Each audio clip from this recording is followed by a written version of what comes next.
Dahil nga sa pagod, ang aga namin nakatulog. Ang aga din namin nagising. Mga alas 2 o alas 3. Nagutom kami kaya ito lumabas kami. Naglibot-libot kami, naghanap kami ng mga makakainan. May mga store pa din naman na bukas dito. Mga bar, yan, bilyaran. Pero halos lahat ng tindahan dito, sarado na. Meron lang part dito na mga bukas pa. Pero sabi ko nga, puro bars na lang ang bukas dito. Sa paglakad-lakad namin, nabadbad kami dito.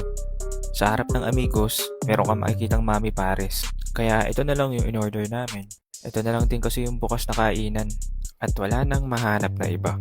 In fairness naman sa 150, ang dami ng serving nila. Pati itong Mami, siksik sa laman. At saka ang sarap din ng pares nila.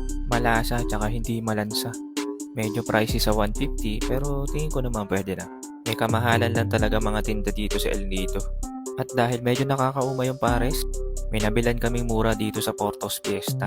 Leche plan sa halagang 50 pesos, pwede na. Yun lang.